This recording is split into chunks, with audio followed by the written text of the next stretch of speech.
ይህ አዋዜ ልዩ ሰበር ነው። ኢራን አሜሪካ ባቀረበችው ባለ 15 ነጥብ የሰላም ሐሳብ ላይ እምቢ የሚል ምላሽ መስጠቷ ተሰማ። ፕሬስ ቲቪ የተባለው የአገሪቱ ቴሌቪዥን ማሰራጫ ስማቸውን ደብቆ ከፍተኛ የፖለቲካና የደህንነት ባለሥልጣን ያላቸው ኢራናዊ ኢራን የአሜሪካንን ሐሳብ አለመቀበል ብቻ ሳይሆን በዝርዝር የቀረበ አይደለም፣ የትኛውን እንደተቀበለች የትኛውን እንደማትቀበል እውነተኛ ጦርነቱን የሚያቆም ያሏቸውን የራሷን የኢራንን ቅድመ ሁኔታዎች ይፋ አድርገዋል። ፕሬስ ቲቪ ስማቸውንም ሆነ የሥልጣን ቦታቸውን ያልገለጸው ባለሥልጣን ሲናገሩ ጦርነቱ መቆም የሚችለው ኢራን ይቆም ዘንድ ስትፈልግና ቅድመ ሁኔታዎቿ ሲሟሉ ነው ብለዋል። የኢራን ባለሥልጣኖች ሁሌም የምንፈልገው አጠቃላይ ጦርነቱን ለሁል ጊዜም የሚያከትመው መፍትሔ እንጂ ተኩስ አቁም አይደለም ሲሉ ቆይተዋል። ፕሬስ ቲቪ ባለሥልጣኑ ያቀረቧቸው ያላቸውን 5 ቅድመ ሁኔታዎችም ዘርዝሯል። እነሱም አንደኛ፣ ጠላት ጥቃቱንና ባለሥልጣን ግድያውን ያቁም። ሁለተኛ፣ ጦርነቱ ከቆመ በኋላ በእስላማዊት ሪፐብሊኳ ላይ ዳግም ሌላ ጦርነት እንደማይካሄድ የሚያረጋግጥ ተጨባጭ ሜካኒዝም ይዘርጋ። ሦስተኛ፣ ዋስትናው የተጠበቀና በሚገባ የተዘረዘረ የጦርነት ጉዳትና ካሳ ይከፈለን። አራተኛ፣ በክልሉ በሚገኙ የተራዳ ኃይሎች ላይ የተከፈተው ጦርነት በሁሉም ግንባሮች ይቁም። አምስተኛ፣ ኢራን በሆርሙዝ ሰርጥ ላይ ያላት ሉዓላዊነትን በተመለከተ ዓለም አቀፍ ዕውቅናና ዋስትና ይሰጠው ብሏል። እንደዘረዘረው በነገራችን ላይ እስካሁን በጦርነቱ በዚህ መሠረተ ልማት ላይ ባተኮረ የእስራኤል አሜሪካና የኢራን ፍልሚያ የሰዎች ሕይወት መጥፋቱን ቀጥሏል። ከፍተኛ ቁጥር ያለው የሰው ሕይወት የጠፋበት ደግሞ የኢራን መሆኑን በተቀማጭነቱ በአሜሪካ የሆነውና ኢራን ውስጥ የራሱ በርካታ አክቲቪስቶች ያሉት ሂራና የዜና አገልግሎት ገልጸዋል። በዚህም መሠረት 3291 ኢራናውያን ተገድለዋል። ከእነሱ ውስጥ 1455 ሰላማዊ ሰዎች ናቸው። እስራኤል እንደምታቀርበው ደግሞ እስካሁን ከ4000 በላይ የኢራን ወታደሮች ተገድለዋል።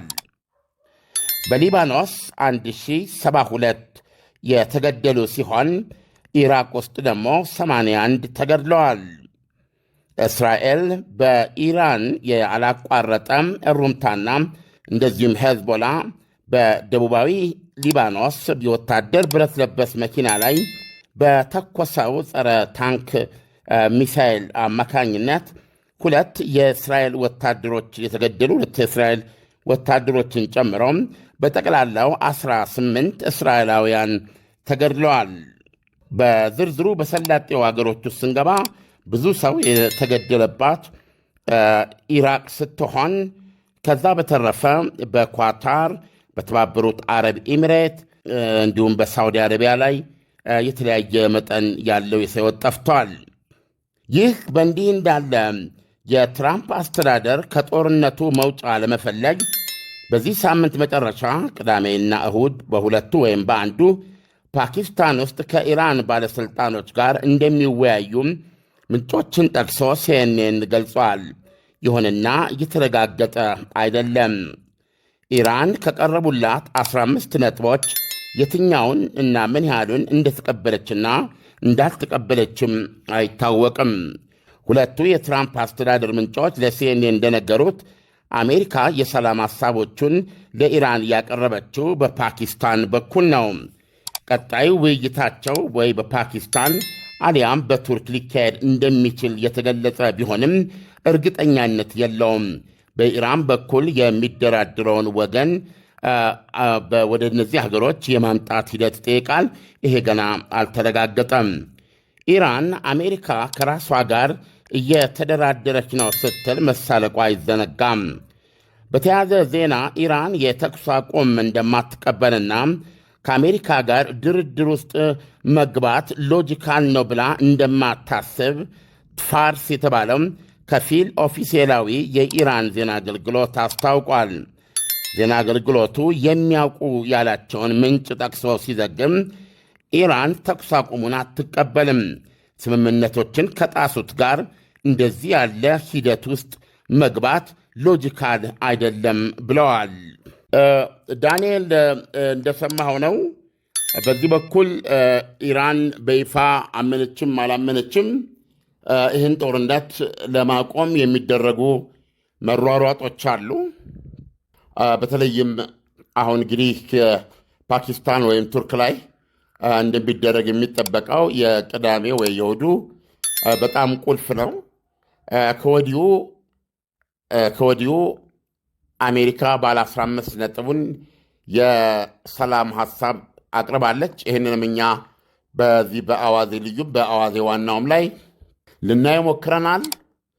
ከዚህ ውስጥ ኢራን የተቀበለችውና ያልተቀበለችው በውል አልተለየም። ታይምስ ኦፍ እስራኤል ላይ ያነበብኩትና ምንጭ የጠቀሰው መረጃ ግን አንዱ እንደማትቀበለው የገለጸችው ነጥብ የሚሳይሎቿ የውጤት ርቀት ወይም የሚመቱበት የሚወነጨፉበት ርቀትን እና ብዛቱን በተመለከተ የቀረበውን እንደማትቀበል ገልጻለች የሚል ነው። ይሄ ምን ማለት ነው? ኢራን የሚሳይል ቴክኖሎጂዋን ይበልጥ እያጠናከረች በቴክኖሎጂ እያገዘች እስከፈለገችው ርቀት ድረስ እንዲመታ መስራት መገንባት ትችላለች። ብዛቱንም ማንም ሊወስንላት አይችልም። እሷ ያስፈልጋል ባለችው መጠን ነው የምትሄደው። እዚህ ላይ ይህን እንደማትቀበል ገልጻለች ይችላል። ቢያንስ በዚህ ደረጃ አውቀናል። ዳንኤል፣ በአንተ ጥያቄ ላይ እነሳለሁ። ዓለም ኢራን የአሜሪካንን ባለ 15 ነጥብ የድርድር ሐሳብ አልተቀበለችም ማለት በቀጣይ የሚሆኑት ነገራቶች ምንድን ናቸው የሚለውን ብትነግረን። እንግዲህ በቀጣይ የሚሆኑት ነገሮች የጦርነቱ ተባብሶ መቀጠል ነው ሊሆን የሚችለው። እስካሁንም የተደረሰ ተኩስ አቁም የለም። ይሄ ባለ 15 ነጥቡ የአሜሪካ ሐሳብ የአንድ ወር ተኩስ አቁም እንዲደረግ ሐሳብ የያዘ ነው። ምክንያቱም እነዚህ 15 ነጥቦች ላይ ሀገራቱ እንደገና ቁጭ ብለው እንዲደራደሩ የአንድ ወር ጊዜ ይሰጣል ማለት ነው። በዚህ ጊዜ ውስጥ መስማማት ካልቻሉ ያው ወደ ነበሩበት ወደ ጦርነቱ ይመለሳሉ ማለት ነው። ይሁንና አሁን እንደምሰማው ከኢራን በእርግጥ የተለያዩ ድምፆች ነው የምንሰማው። ተኩስ አቁም የሚባል ነገር አንቀበልም፣ አጠቃላይ ጦርነት መቆም ነው። ለዚህ ጦርነት መቆም ደግሞ እነሱ አሁን የሰማሁን አይነት 5 ነጥቦች አቅርበዋል።